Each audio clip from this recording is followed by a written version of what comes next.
Out having fun but the background noise makes hearing impossible? Your friend just cracked a joke, but you completely missed it. And then, immediately ordered tacos. Discover Nuance Audio, the new invisible hearing solution that's built into your glasses. Discreet, comfortable, and easy to use. Nuance Audio glasses help you hear better and reduce annoying background noise so you can focus on the conversations that matter. Find a store near you at nuanceaudio.com.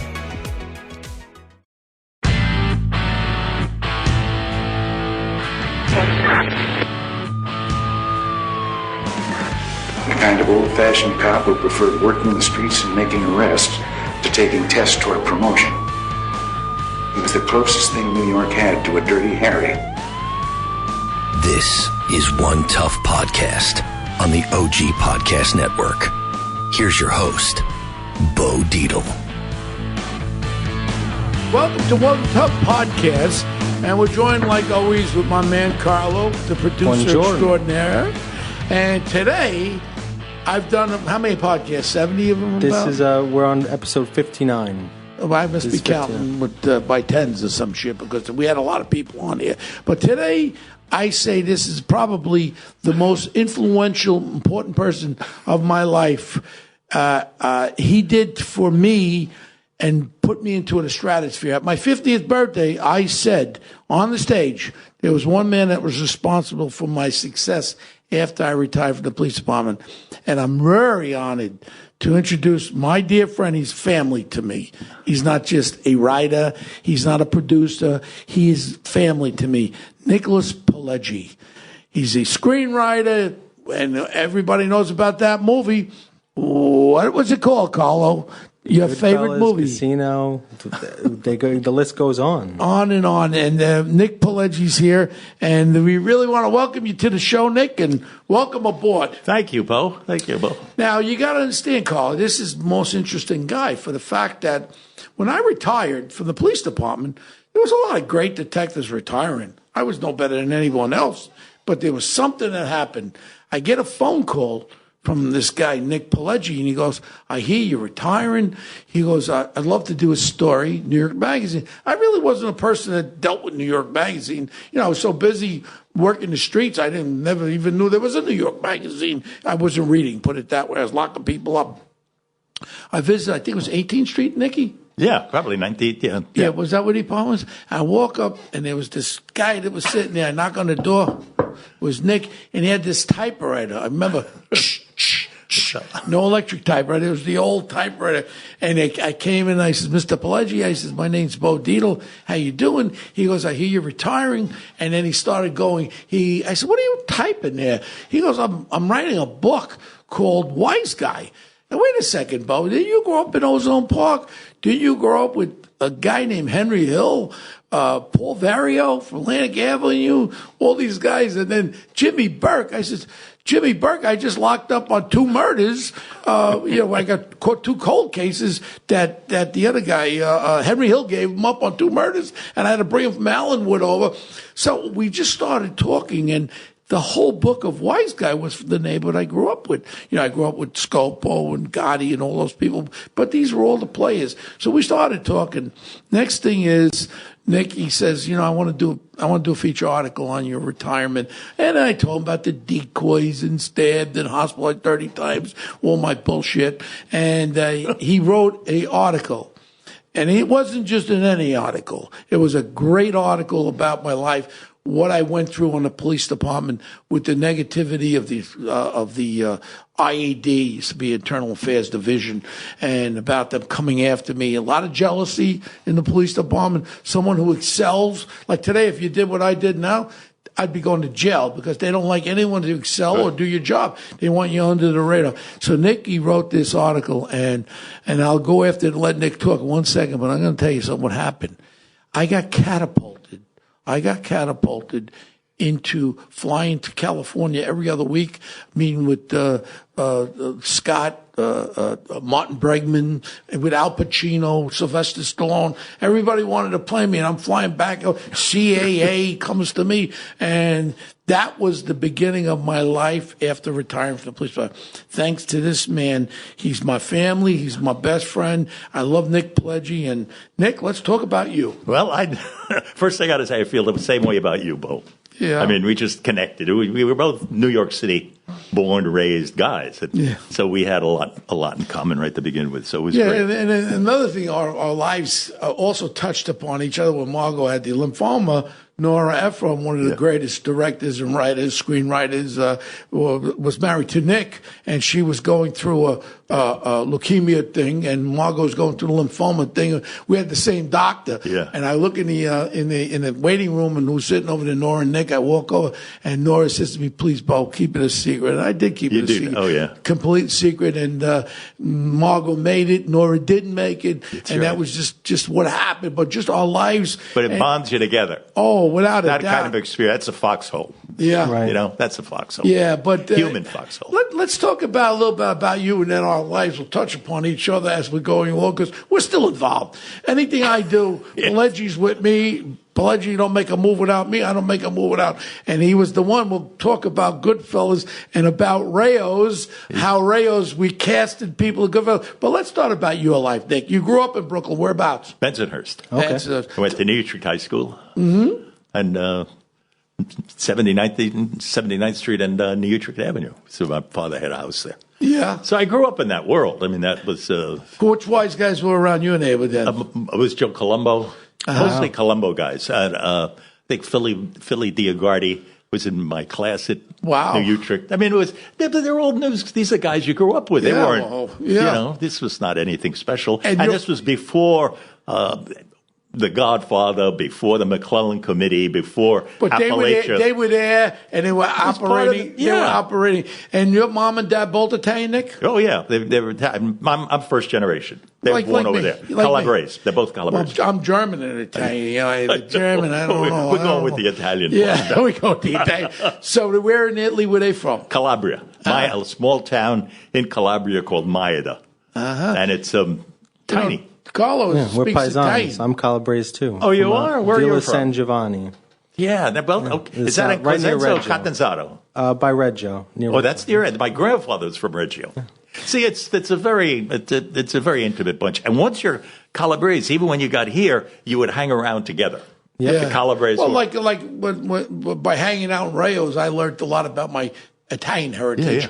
When during the turn of the last century, when people would come with Immigrant Island, they would go up to East Harlem, different streets, 106th Street, 108th Street, and they would migrate to the Bronx, to Brooklyn, and not Staten Island at that point yet, and Little Italy, and that was like the melting pot for all the Italians. Did you know that? East Harlem was like where they'd come, and then they would leave. Like, in other words, your Gumbaz from Calabrese land would come there, hey, Gumbadi, go see Cousin Tony over there. That's right, on 114th Street. Yeah, that's it. And you got settled in, and you began to get a job, and it began to make money, and then you kind of move out, and somebody else came in. But each of the Italian communities, Sicilians, Calabrese, wherever they would have people from their hometowns clustered together in neighborhoods. It was a wonderful way to get in. I tell you, I'm very, very honored. And you know, if I call you Fredo, it ain't that bad. I called Chris Como the other day. I says, "Come on, Chris, you should have smacked that guy." I said, "All that tough talk, you should have grabbed by the neck and said, 'I got you, Fredo.'" You know, Fredo was not that bad. He's like the dumber brother or the backstab. But people say stuff to you. I can't punch out everybody calls me a name. Otherwise, I'll be getting locked up every 2 minutes. Right. So when you first started, you worked for a great place that I used to deliver pictures for. Joe Costin was a photographer in the late 50s, early 60s. And Walter Langenbach, he had a clubfoot. He was a photographer for the police department. Right. And I used to go delivering photographs. And one of the places I used to deliver is where I think you started. Associated Press The AP.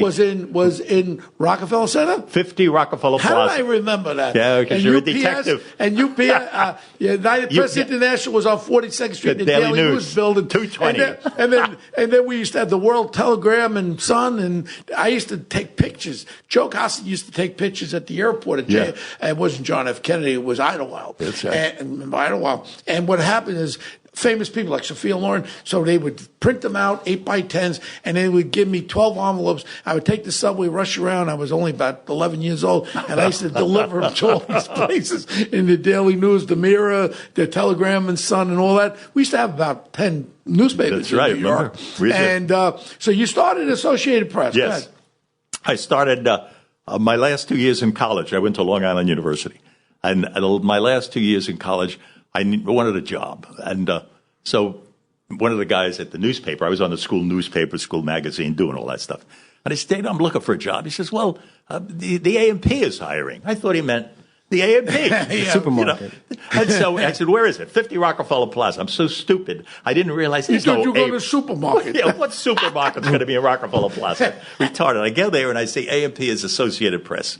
And he gave me the name, Walter Kelleher. Go up and ask Walter. He'll give you a job.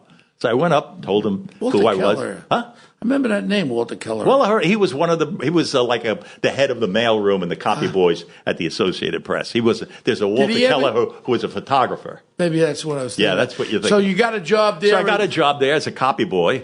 And when I graduated from school, 1955, they said, the city editor said, what are you going to do? And I said, well, I'll probably take a master's. I was an English major. He says, you want to be a reporter? I said, yes. You knew how to spell. Yeah, I knew how to spell. And I had been, for 2 years as a copy boy, I watched those reporters operate and work. And so I began copying what they were doing, then compare what I would write to what they wrote. So I was really going to school there. And when they saw that's what I was doing, I did this for 2 years. Yeah. They said, what are you doing? So come here, show. And they began to teach me how to be a journalist, how to be a writer. We're talking 1953, 54, 55. Mm-hmm. And so when I got out of school, he said, you want to be a writer? Yes. I wanted, by then, that's what I wanted to be. And he hired me. He said, okay, you start Monday. That was January 6th, 1956. Wow. And then what kind of stories were you doing? My first story, Bo, I'm glad you asked. My first story, I didn't know what the hell was going on. It was, when I look back, I realized what it was. You should have never given me that story. It was a Roosevelt Auditorium, and it was the day that Jimmy Hoffa was moving to take over the locals, Teamster locals in New York. Wow, it reminds me of a movie that I walk in, I don't know what's going on. I ask one guy, he says, talk to him, he'll help you. I went over to this guy, but meanwhile, I'm walking around, and all of Jimmy Hoffa's guys, he sent in a guy by the name of Johnny O'Rourke to become the head of the Joint Council of Teamsters and knocked off a guy by the name of Marty Lacey. Joe Glimko wasn't there, right? Joe Glimko was there? He would have been in Chicago. Yeah. But who was there was Tony Provenzano, Johnny Dio. What about Frank? What about, was Frank in Frank Costello? No. No, Frank Shannon. Was he in? Oh, no, he's no. Okay, go ahead. He was after the fact. Go ahead. Buffalo. But they took it over, and that was a big move for Hoffa. So you would now. And I was covering it. I didn't know you didn't know what you I didn't know what was going on. You didn't know how really big this Hoffa I had no idea. I didn't know who any of this was. So I go over and I talk to this. This is before Carlo, before Hoffa went after the president's brother, cursing him out and all that stuff. Nobody even knew who Hoffa was. Right. It was his move to take over the locals around, and the New York Joint Council was a huge local, and slowly have all the councils under him, which is what he was doing. It was a great move. So the guy I go over and he says, that's all right, don't worry. So he takes a piece of like this, folded like this. And he says, when I give you the signal, read it in. So I take it, and I go, he gives me the signal. I read it in the office. I tell him everything I've got on this piece of paper. Next day I come into the office, and the city editor has got my story, and he's got the New York Times. Yeah. And he says, okay, you're on. You had everything the New York Times had. The guy who gave me that story was the New York Times writer. Wow. The labor editor, Peter Keyes was his name. And he just gave it to me. I mean, it was such a generous thing to help this dopey kid. And you wrote a great. I wrote it all using all the information he gave me. It made sense. So that was your first. That was my first assignment. My first. But eventually, you know, and the other assignments were normal stuff after that. Yeah, I mean, what happened was that my starting to work there, like Jimmy Hoffa taking over the Teamsters, all of a sudden people began paying more attention. Like a year later, in 1957, they had the Appalachia raid in November. We just did that movie. That's right. Mobtown with Danny A. Yeah. Pretty good movie. That's right. Pretty damn good movie. Good. I do play what's my name? Irving Bozeman Esquire. Irving Bozeman Esquire. I was the lawyer for... Carmine Galante. Oh, you're Carmine's lawyer? Yeah, Carmine's lawyer up there in Appalachia. It's a good movie. He's got a $2 million movie, but it's very entertaining. Good. He put together It's a fascinating thing that happened. Yeah, the whole story about the sergeant who was the one that Crosswell. Yeah, and it was great to film it. Really good. Now, all right. So now you started Associated Press. How did all of a sudden? I guess because of the Hoffa thing. Whenever there was guys, their heads taken off, then crime became your beat. You got to remember, I started in 57. That was year. In March of 1957. That's like a couple of months later. They shot Frank Costello at the Majestic. What the hell is that about? So you got that case. So I got that, and who shoots him? It's the Chin, the guy in the bathrobe. And slowly, and then in October, Albert Anastasia shot in the barber shop. Your timing was perfect, Nick. Exactly. And November, you had the Appalachia raid. Holy moly! So that started the public interest in the mob, organized crime, and it became a subject to cover. And I knew names. I knew what it was about just growing up in that world. And that allowed me to really do pretty good stuff. Eventually, you become the authority on organized crime, and you knew every aspect of it, from working the smallest stories that all the dots connect. And eventually, by doing this, you get recognized as the go-to guy on anything of organized crime. Yeah, there are other guys, too, who were very good at it. You're the best, Nicky. Stop it. Come on. I don't want to be the only. But what happened was that it became a big subject. Right. And everybody got interested in it.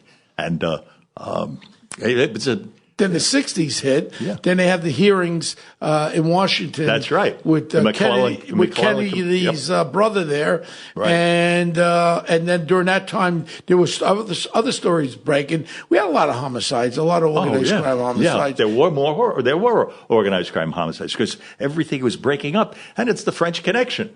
You know, the old timers that you might know who were in bookmaking and all that kind of stuff, loan sharking. But they didn't want to give up any of that to the young guys. The young guys are coming. They're looking for money. They're looking for action. And they can make a quick hit with a heroin deal or lend somebody money for a drug deal. They started bringing heat onto the more, quote, legitimate wise guys. And that began, a lot of guys got killed because of that. They were always under the radar. It was going on. They had the garment center. Yeah. They had prostitution, gambling, or loan shark. Of course, the airports. And I do have a little knowledge of that. And over the years, they were under the radar. But then the flamboyant ones, they didn't want. Like the Chin, you didn't even know he was alive. I mean, he's under the radar. Yeah. And you had a couple, because I used to hang out in the 60s in a place called Jimmy Weston's. Oh, yeah. Jimmy Weston's a great joint. We used to hang out one end, and the wise guys would be down the other end, the Westy guys and all that, and me and Joe Coffey would be on one end.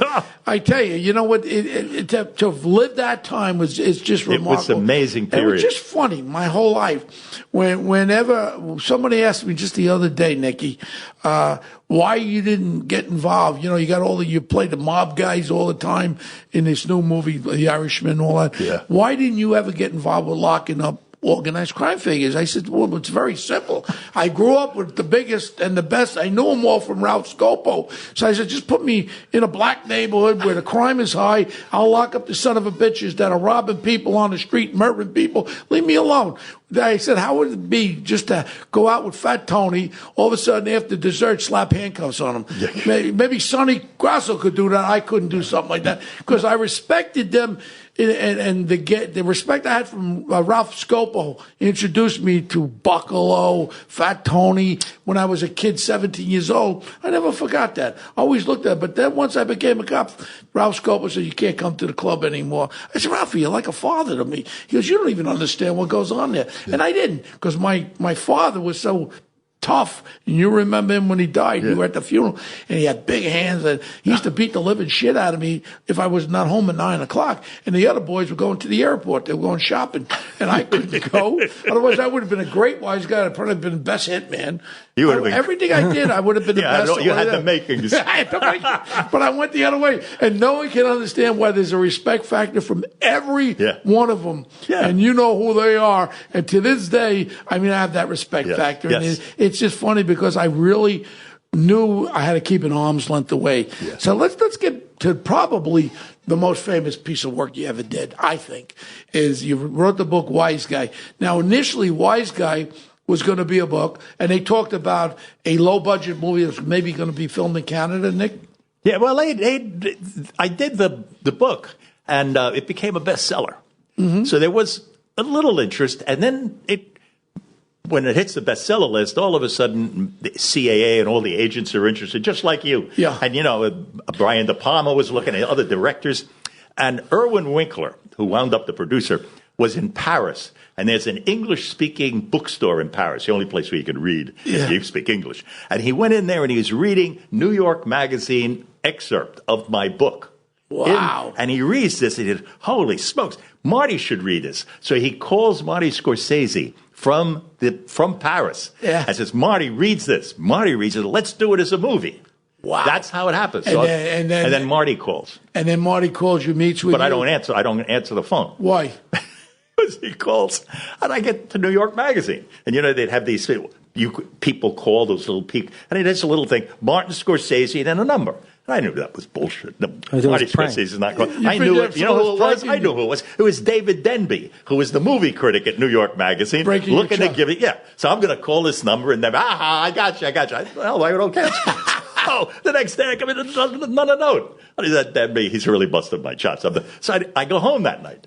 And I walk in the door, and they says, are you crazy? I said, what are you? This is Nora says to me, are you crazy? What are you talking? Why won't you talk to Marty Scorsese? I said, what do you mean? I'm going to talk. No, he said that's not him. I said, it's David Denby. And he said, this is bullshit. I just got a call from Diane Dreyer. Now, Nora, who's a movie director, had a script supervisor, Diane Dreyer. Well, Marty hired her for his movie, The Color of Money, that he was shooting in Chicago. And he goes to Diane Dreyer and says, you know Nora Ephron. That's his wife. Why don't you call her, find out why he won't call me What's back? up with this Nick Pileggi? He's not calling me back. The most famous director in the world. He was wasn't as high as he is today, but he was pretty damn high. Well, he had I called him immediately. He already did Mean Street. Oh. He already did Taxi Driver. Taxi Driver, Raging Bull. So he was pretty hot. Yeah. But he was something. And but I so called him right away. And we even on the phone, we didn't have to go beyond the phone. But it was like, he's the same as I am. I mean, we felt a bond, even though you didn't know him, you knew him. I didn't know him. Like the way your personality is. Yeah.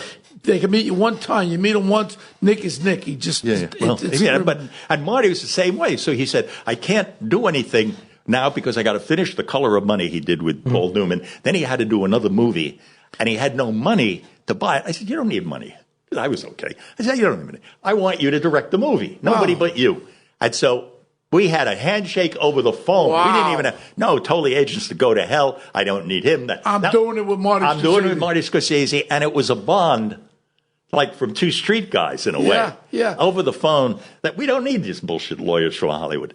And that bond has remained to this day. Oh, I know. The new movie that Nick was involved with, the rewrites and all that with The Irishman, and Scorsese stays around, and he's still floating around. And your name popped up again from Rick Yorn, again with this new thing, with this trilogy thing that they want to do with Bo Dietl, One Tough Cop, the trilogy from growing up with the Wiseguys. And again, Scorsese circling the air saying he wants to do it. Yeah. But we know what happens in Hollywood, there's so many projects. The timing has to be very precise because there's a lot of great projects that just die on the vine. That's right. That's right. Things that they would want to do. I mean, there are things that Marty wanted to do. We worked on a movie. Marty had always wanted to do a movie on Dean Martin. I remember that. Remember, we worked on that thing for a couple of years, and we could never got me. It was going to be about Dean Martin, Sammy Davis Jr., and Frank Sinatra and all that. That whole Rat Pack period. And never really. And then Marty had his neighborhood thing. Is that still going on? Yeah, we're working on that. I got to start. I'm well, working that's on that been going on now. for about 20 years. Come on, Nick. But no, you know what happened? But we were working on it, and I was saying, Marty, it's getting long. We're like 400 pages. We're like a 6-hour movie. And he said, no, keep it in. We'll work on it. We'll take it out later. So the script keeps getting fatter and fatter. This is over 20, 25 years.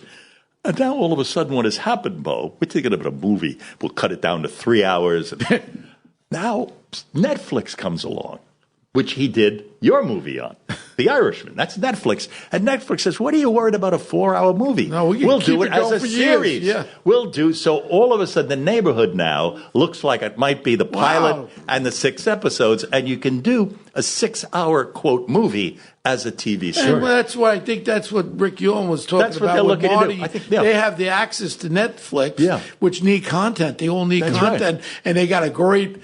Now, with this Irishman hit, forget about it. It's going to be hands down. But let's go back to let's rewind a little bit about how did you initially meet Henry Hill? How did this whole come about? Well, that's a great. What happened was now I'm covering all these wise guys. I'm writing stories about Bo, and we're in touch all the time. And I get a call from a lawyer by the name of Robert Simmels, who's representing Henry Hill, and Henry Hill is now locked up. He's What year we're talking about? We're talking, Jesus. That would be 83? Yeah, something like that, 83, 84. And he calls it up, and the government, the FBI agents, and the strike force, Ed McDonald at the Organized Crime Strike Force, I had been covering stuff with them, and they knew me, and they trusted me. Could you talk to Henry Hill and see if there's a book there? Because he needs money from a book contract to pay the lawyer. That's what it comes down to. So was he in witness protection yet? Oh, yeah. He was being... They were debriefing him. They got him buried in a Staten Island motel. They're not. He was giving up. He was given everything. Well, the most important is Jimmy Burke. Yeah, that was it. So I met with him, and he had already met with Peter Moss. Like they had brought like Peter 4 Moss. To 5 other writers. writers. Who Peter Moss was another writer. The Valachi Papers. He wrote the Valachi. And what papers. else? The Valachi Papers, and Peter Moss was involved with my dear departed friend, Lieutenant David Dirk. That's right. With Serpico. That's right. He did. Yeah. He did the Serpico. Yep.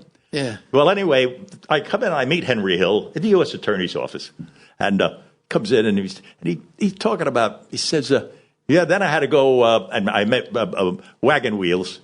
I said, you mean Fatico? He says, yeah. I said, which one? Which brother? Now, when he realized I know who Jimmy Fatico was, that his real name was Wagon Wheels, that there's a federal statute based on him, he said, I want him. So he picked me as the right. Because I knew the names. When he would mention names, I knew who he was talking about. He didn't have to explain what this guy did or what that guy did. And it comes out of Bensonhurst. It comes out of hanging around with people that I had a familiarity with it. And he felt that's good. I won't have to worry about it. So he picked me as the writer for the movie. So then he picks you as the writer. It's just such the whole thing with. And we got on. I liked him. Once you start with Goodfellas, then all of a sudden Marty opens up. Marty then gets this acting guy. What's his name? De Niro. Robert De Niro. And then all of a sudden they bring Joe Pesci. Now I had met Joe Pesci when he was a waiter up with what was his name? The guy Al Dente? Joe Dente. Joe Dente. I'm thinking so I met him when he was first up there. That's that far. I go back with Joe Dente. I was a cop when I met him. Yeah. And then all of a sudden they get this cast together of probably one of the greatest casts, which will be back for The Irishman coming in September, which we're all excited about. So now once the scripts are out there and once you're really getting in the meat of the scripts, then all of a sudden Henry tells you about obviously the Lufthansa Heights, about this crazy guy named Jimmy Burke who had the bar on Lefferts Boulevard. I used to drink 5 or 10 cent beers at his bar. And then all of a sudden you're starting to put this all together. So he's typing it, Nick. the book Wiseguy. When you come and in. he's asking questions, and I know about the used car lot on Atlantic Avenue with Paulie Vario. Oh, Henry Hill, that prick we threw out at a bar on Queens Boulevard. He was a punk. I knew he was never ever going to be a made guy. No. And then the next thing is Jimmy Burke. Jimmy Burke couldn't be made either because he was Irish, but Jimmy Burke was one very notorious guy, and he was scary, and everyone was afraid of him, including the Italians were afraid of him. So now you end up putting a screenplay together. Yeah. Now you got casting people there. You use Ellen Lewis, probably one of the greatest casting directors, and I've been very fortunate to be involved with a few of her movies, and they put this cast together. But it really wasn't a cast that is as famous as it is now, but you put these all together, and then all of a sudden it was like making the best chicken soup, best chicken, best celery, best carrots. But what happened? You were a part of that. I mean, what happened was that Marty said, this is like fresh material. This is a new kind of thing. I don't want the same faces people seen in movies before of being gangsters. He said, I want to see. So I said, well, Bo, well, why don't we talk to Bo and Frankie Pellegrino, and so Bo goes to Frankie and his friends, and he's Marty. Well, hold on. Now, wait. This is the table, first table. So Nicky calls. He says, Marty wants to have dinner at Rayo's, at my big table, right? And at the front. All of a sudden, Marty's there, Ellen Lewis, Ray Liotta, Lorraine Bracco there. What's her name? Bracco? Lorraine Bracco. You, me. And next thing is Marty's sitting there, but he's not saying much. He's just looking around. At that time at the bar, it wasn't the way it is now. You had Frankie Nose. His nose was 2 foot long. Mikey Black, he was dark complexion Sicilian. Petey Neck, his neck was stuck. His neck was stuck. All these characters are out. Yeah, Angela the Jet, Cheesecake. Everybody's at the bar. These all the boys. I used to drink with them when I was a cop. Marty is just sobbing this into his brain. So after we finished dinner, Marty goes, hey, Bo, can we come back next week? I said, Marty, whatever you want. He goes, you tell anybody who wants to be in this movie to show up next week. We're going to do casting right from here. Ellen Lewis was there. Next thing is we cast Frankie, the owner, as the wise guy in there. Frankie was great. And we casted all these guys with the bar scene in Goodfellas. And then all of a sudden, the Scorsese said to me, well, we need an arresting officer.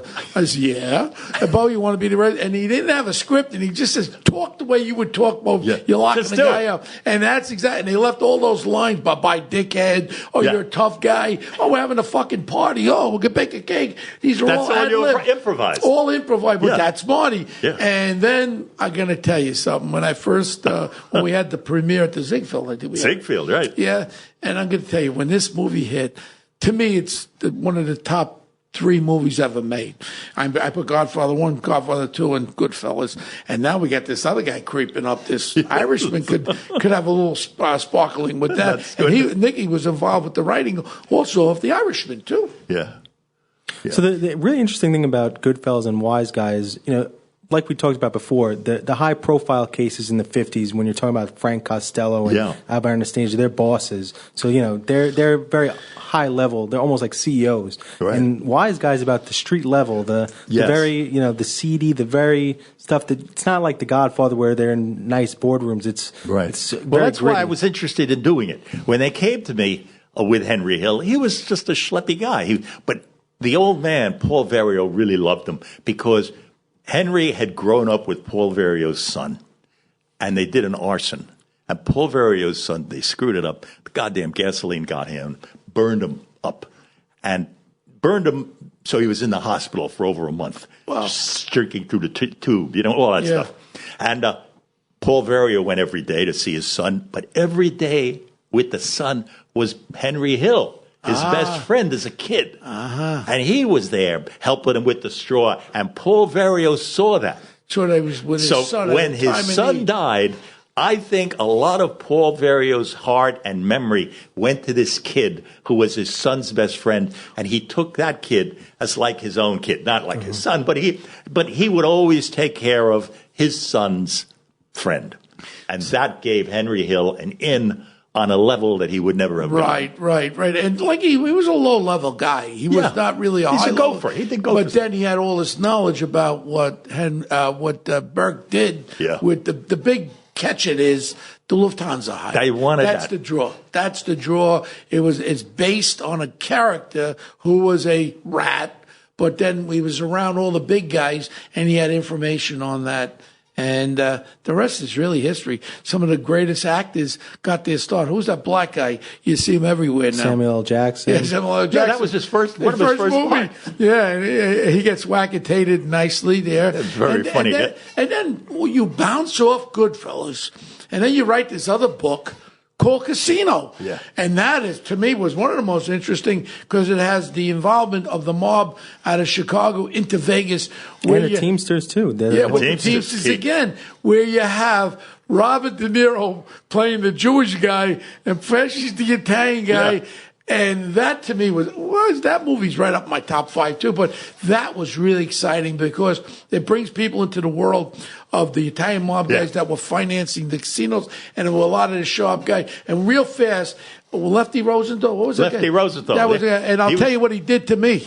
Nicky introduced me to Lefty Rosenthal. He was supposed to be the handicapper of the world. Oh, he was. He was the handicapper. He ran 4 casinos in Las Vegas. All I could say is Nicky introduces me to him, and the next thing that happens, I said, I was a degenerate gambler at that time. I'm not embarrassed to say I was a degenerate gambler. I used to bet college football, everything professional. I say, hey, Lefty, give me like a dozen games for Sunday. Carlo, 11 out of 11 friggin' losers. I told Lefty, don't lose my friggin' number. I mean, you couldn't have picked 11 losers. And that's why I lost a little, I lost a lot of money, but I lost a little taste for Lefty. And then the movie Casino comes out, and that was excellent. The cinematography, every aspect of it. Marty wanted to do that movie. Marty did 3. It was like his trilogy. He discussed it. First, he had Mean Streets. Street guys, tough guys. Bob De Niro plays crazy thick. Oh my God! You remember he throws a firecracker in the mailbox. And then he wanted to do a regular street guys on that level, the Henry Hill level, Paul Very. Then he wanted to do the third one was at the very top. Right. So you got the lowest end of the mob, the middle end of the mob, and the top of the mob. And the top of the mob was their creation.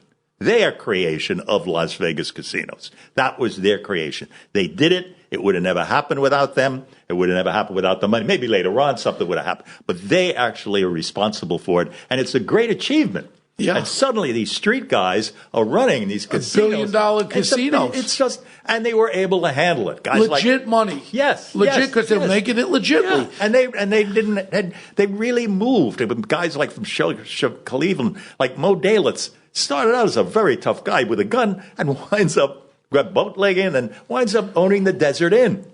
Builds the hospital in Las Vegas. Who played that comedian? I thought he was great. Don Rickles. Don Rickles. Who was he playing, Don, again? I forgot. He was playing Lefty Rosenthal had an assistant. Yeah. And who was running the casinos for him. That's who he was playing. Wow. And but these guys, a guy like Don Rickles and they had been hanging around Vegas since it started. They knew the original guys. They knew Carl Cohn. They knew, all of them. Who's the one that knocked Sinatra's teeth out? That was Carl Cohn. Yeah. It was at the Sands, and Sinatra talked out bad, and Carl clocked him. What? That really happened. Yes. They had to fly Sinatra out to get a new. They had to fly him to, I think, Palm Springs, right? Yeah, wherever his doctor was, his dentist. Yeah, he actually knocked his teeth out. Yeah, I mean, back then, and he was running at that time with our mutual friend. He was running with the real guy, Louis Dome, and all those guys. I mean, Cohen could have got wacketated if it went far. But he had too much heat they knew that Sinatra was a pain in the ass. Yeah. If he got loaded and drunk and he felt that his reputation was out, he would be mouthing off. In the face. Yeah. But you couldn't do that with Carl Cohn. Carl Cohn was that big, had been around since Prohibition. Wow. So he wasn't a big guy, Carl. No, he would have had to punch up. Wow, I thought it was a big Jewish guy like 6'3". No, he was a short guy. My friend Frank Sinatra. I knew Frank Sinatra. Oh, now I thought it was a big Jewish guy, about 6'5" or some shit. No. Was a little guy in his near 70. Wow. 60 to 70. But he had a good right hook. He had a great hook, and it was not the first time he threw a punch. Yeah. Carl Cohn would not be there unless he was a very, if very Louis tough Dome guy. was there, he would have broken up, I'm sure. Yeah, well, no, he wouldn't have done it with Louis Dome. Yeah. See, if Dome was there, Sinatra would have not quieted Jilly down. now. We're not talking about Jilly. No. Louis Dome was the guy. Yeah. Because everybody talks about my friend Jilly. Louis Dome was the main guy, my very dear friend. I was with him till he died. Yeah. And so now we do Casino. And that turns out to be one of the great movies also. And then you get involved with another one. I had done a movie with Denzel Washington called The Bone Collector with Marty Bregman. Yeah. I was one of the producers on it. But then you bring him into another one, a very famous thing about a guy from Harlem. Yeah. I didn't go after him. I used to go after Nicky Barnes. Yeah. But the other guy. But the real one was Frank Lucas. Frank Lucas was before Nicky Barnes. Oh, yeah. And with the Vietnam coffins with the heroin in there. And tell us that story. I'm when you live in the world I was living in, there was great fun and, just hanging around. By the way, Denzel Washington, the classiest actor, hands down, most generous, most beautiful man in the world. Terrific guy. Terrific guy. Wonderful. So, I'm, just walking around, and one of the agents says, there's this guy locked up. He's doing 15 years for narcotics. Frank Lucas. He's got a great story. You ought to go talk to him. So I get the permission from the Bureau of Prisons, and I start going in and talking to Frank Lucas. And he's willing to talk. Because we had I knew the stuff I was writing. He knew. And we got on very well. I liked him a lot. And he started ratting out on people, and they let him out after 15 years. And I thought this was a great story. I mean, this guy was a street guy who figured out, because he was selling dope. And a lot of the guys you'd sell the dope to, they said, this is shit. This stuff is no good. Says, the good stuff's in NAM. That's where you get good stuff. So he said, Before a lot of people, 6 times. Right. GIs that came back and it was all the GIs coming back from Vietnam. Yeah, they didn't get the good hooked. shit. When they got back here, they were getting crap and Baby great stuff. laxative. Yeah. So Frank gets it in his mind. I got to get on a plane and go to Vietnam.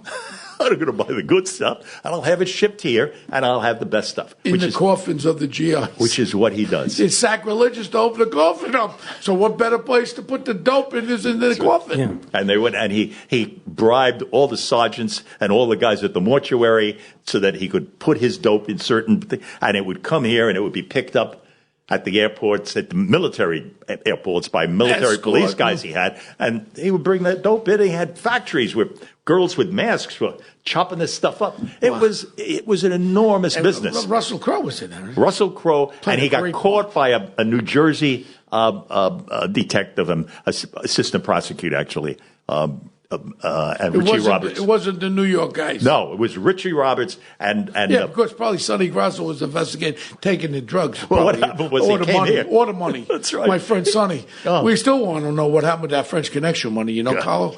I'm doing an investigation on that. He has a big house on the water.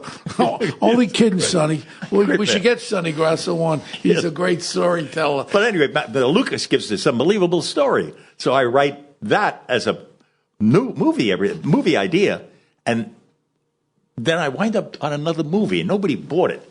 But Lucas is out, and I ran across Brian Grazer. Brian Grazer, the producer. Yeah, and I tell him the story. He says, I'd love to meet him. I said, let me see. So I get a hold of Frank Lucas, and I said, I think we got a deal. So I put Frank Lucas on a plane, and he and I fly to Universal Studios, where we walk into Brian Grazer's office. Brian died to meet the real Frank Lucas. I mean, this is not some bullshit actor coming in pretending. This is goddamn Frank Lucas. Drop you off the roof. I mean, that was it. And he said, let's do it. I better do this movie, otherwise I could have a bit of an enemy. Well, I was stuck. I think I'm doing something with Marty at the time, so I can't write it, but I can produce it, explain it. So they get Steve Zalian, who did The Irishman. And Steve Zalian won an Oscar for Schindler's List. He's a great screenwriter. So they say, how about Steve Zalian? So they bring him in to write the script, and I spent 4 months at the Regency Hotel with Steve Zalian and sometimes Frank Lucas explaining to Steve Zalian that world, because that wasn't his world. Wow. And then Steve wrote the script. I was the executive producer. And I think American Gangster is a terrific movie. He did a great job. What I tell you, what a great mind we have here. One of the greatest. What stuff are you working on now, Nick? Well, I'm working on something that might be of interest. It may have Denzel Washington in it. So, and it has to do with. Let's bring him up to Rails. Let's bring him up to Rails for dinner. Can do it. He loves Rails. I know. You invite him and tell him he's my guest. But anyway, what we're trying to do now is do a movie. Antoine Fuqua is the director, and it's been in the papers at the beginning to mention it.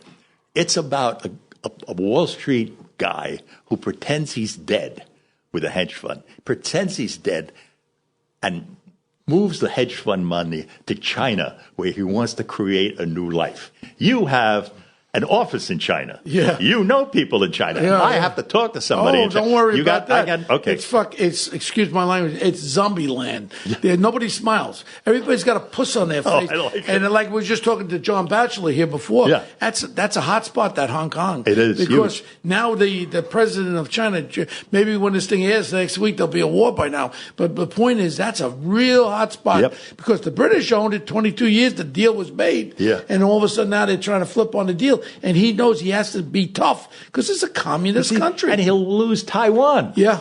See, Yeah. Hong Kong's little, but if Hong Kong Taiwan's is able to gone, go is away, next. then Hong and Kong those make-believe and then, islands, Taiwan will. and those make-believe islands they built The over artificial there. islands in the South China Sea. But I tell you, you know what? It's so exciting to watch, to start something in infancy. How was your feeling? Because I keep going back to Goodfellas because my life started with Goodfellas in the acting business. But how does it feel to see your movie when you're at the Ziegfeld, one of the biggest movies ever made? What kind of feeling is that you were the chef that made that dinner?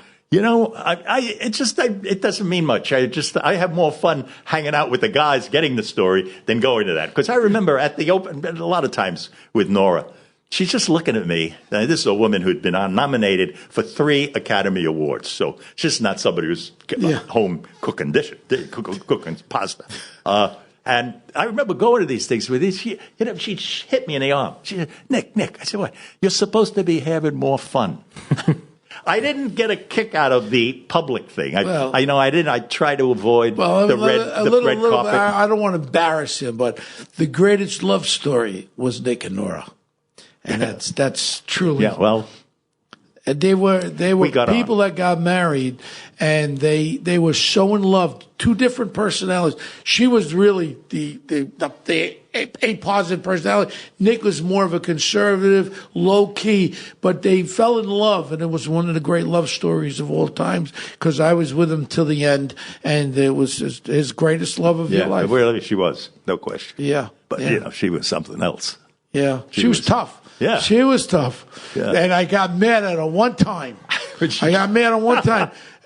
she was filming this movie about this bookstore with Meg Ryan. You Got Mail, sure. You Got Mail. I had a great part. I was a garbage man in private sanitation. And I'm there and I'm going after Meg Ryan. And I was there and it was cool. All of a sudden, the phone rings.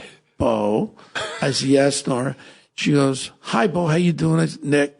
I says, Nora, what's wrong? She goes, I got some bad news. And Nora, what? We had to cut the movie down. And your scene is cut out. I said, I was so depressed. I says, Nora, I love you. I don't care. I love you. Pick me for another movie, please. Yes, she would. But, Nick, your life really, and honestly, when I said it to Carlo, I mean that with all my heart. Without Nick Pileggi, there wouldn't be Bo Dietl as you know him. No, today. without Bo Dietl, there wouldn't be Bo Dietl. You had to have the personality and the character. You know, I've covered cops since I started, 1956.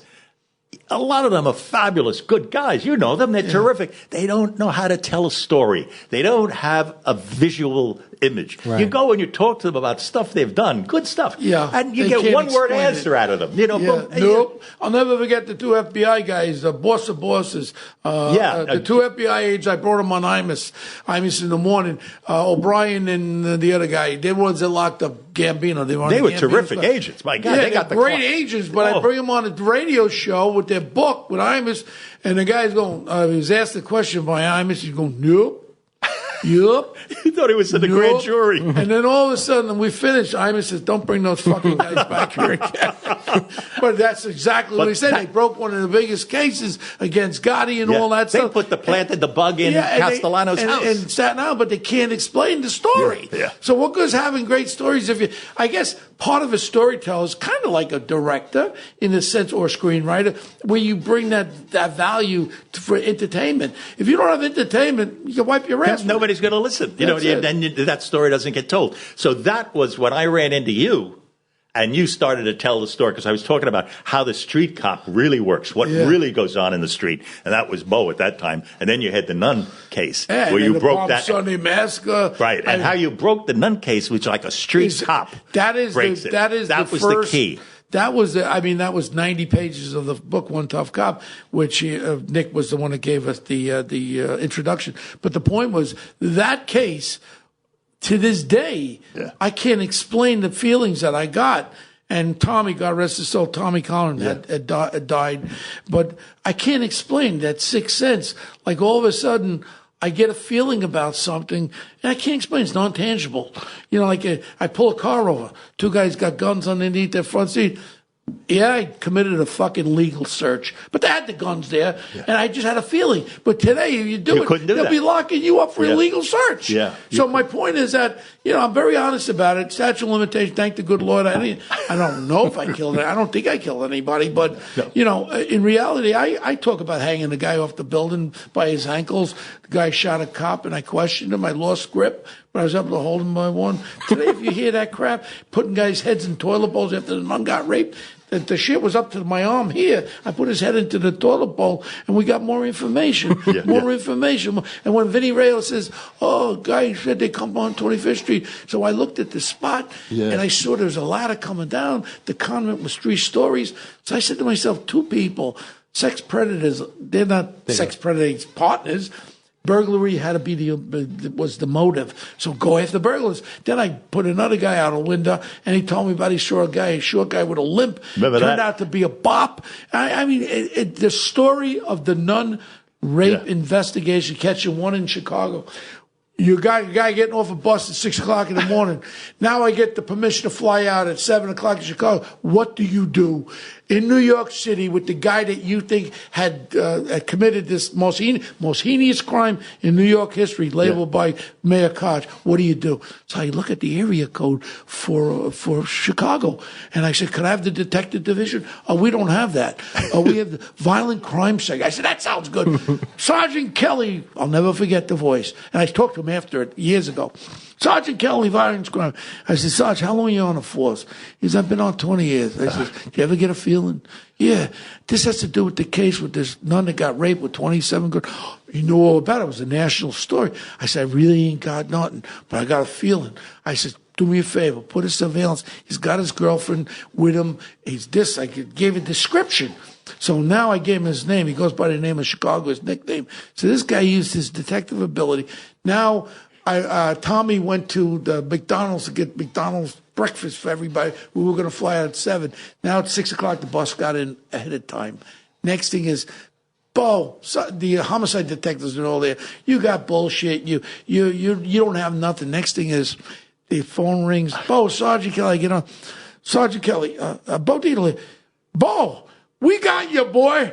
He fessed up 3rd floor when they raped the nun on the 3rd floor." I said, "What?" So the bottom line is they took him to the Great Lakes. They put a shotgun in his mouth, and they got him at the door. I mean, when the nun was getting raped, they were carving the crosses in. She didn't have too many rights. Fuck him. That's right. And I'll tell you, that's how. Then we get the second guy, Max Lindemann. When you ever hear a guy named Max Lindemann, a black guy, Tommy locked him up during the 77 blackout.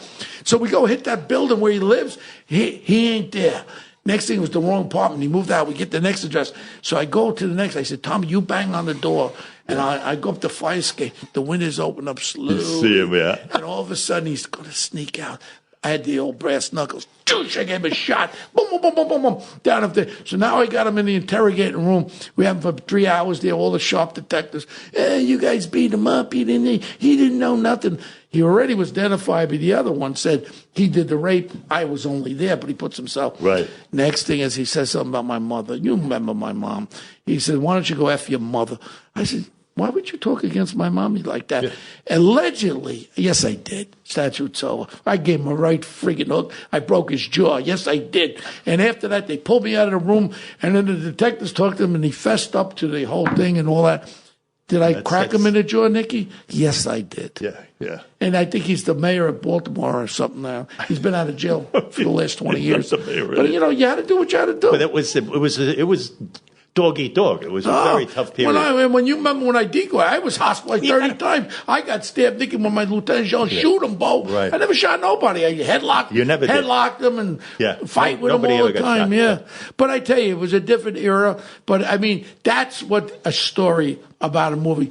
One Tough Cop, the movie, was a $7 million cheap movie. That story can be told in reality again. I think it's ready today. And I think it's ready, but the only problem you're going to have is a lot of backlash with this political correct bullshit. But if you're going to make a realistic movie about a time period, that's the time period. You could make it. I think you could satisfy both worlds. Yeah. I mean, nobody doesn't want the mugger who mugs their mother on 111th Street to go free. Right. Or, I don't care who or that someone is. that rapes a nun in the convent, carves 27 crosses and puts a broom into her vagina, pisses on her, and leaves her for dead.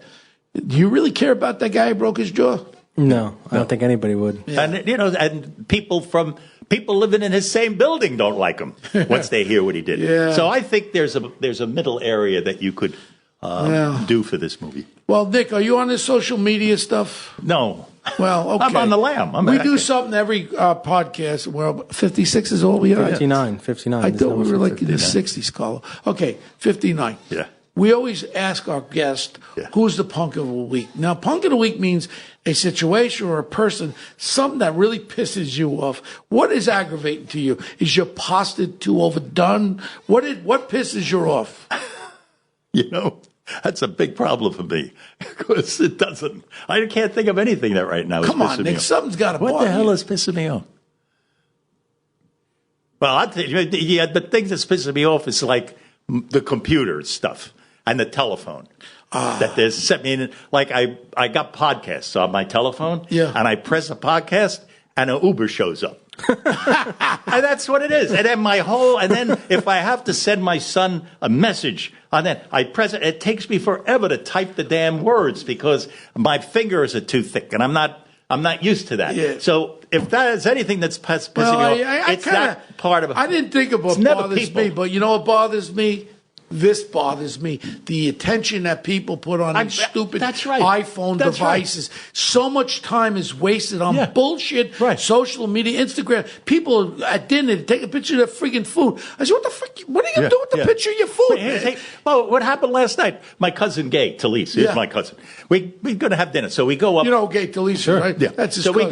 We go up to Marion Scotto. To Scotto's. Fresco. Yeah, so I called Marion. She was there, so it gave me a chance to say hello to her. And Gay and I are sitting there, and there's 4 people across from us, all having dinner together at Nobody's talking, which is a beautiful, fabulous restaurant, and they're all talking on their little phones. They're all going on their phones. 4 people. Now, what the hell? Where do you go? You can stay home and work on your phone. I hate the iPhone. I hate social media. It's the ruination. See? And there was something in there. We're together again on another. No, I totally concur with you. I'll be honest with you. Don't say it on the air. When you think you're talking to Bo on social media, you know who you're talking to? Carlo. I can't deal with it. But Carlo is in my head. He knows how I talk. He just wrote a magnificent. I give him bits and pieces of his story, and he puts it together about the Epstein thing. Carlo is a tremendous writer, but he thinks the way I think. He's like a sponge that sponged out my brain power, and he puts it on paper. And I let people know when you send me emails and all that.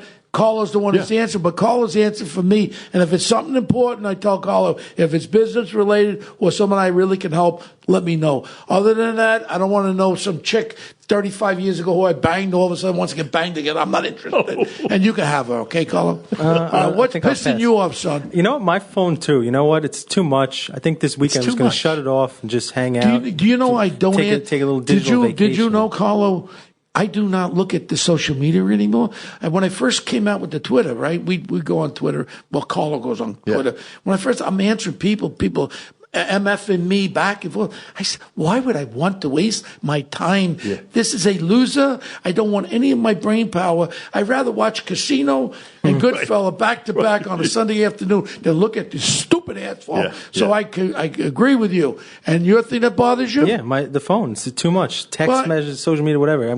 This weekend I'm just gonna decompress. Just chill, right? Just chill. Yeah, so we all agree on something. But Nikki and Carlo, why don't you wrap things up, buddy? All right. So thanks, everyone, for listening. We appreciate our fans. You can find the show wherever you get podcasts and also OG Podcasts on Twitter and Instagram. You can email all your questions to onetoughpodcast@gmail.com.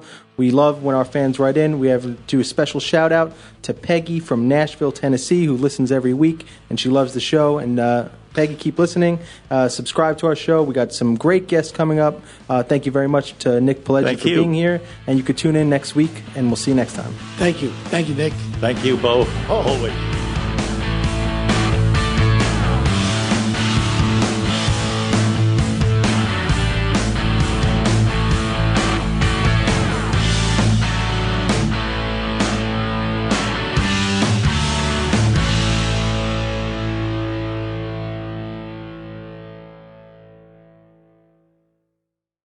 Hello, folks. Larry Kudlow here. Pay attention, because China is leading the largest anti-American alliance since World War II. One that's already dumped U.S. bonds, grabbed 43 million acres of our farmland, and is plotting to dethrone the dollar. That's why IRA and 401k savers are protecting their savings with gold. Please go to freegoldguide.com/Kudlow or just call 800-621-3908 for your free gold guide on how to protect your wealth with gold 100% tax-free.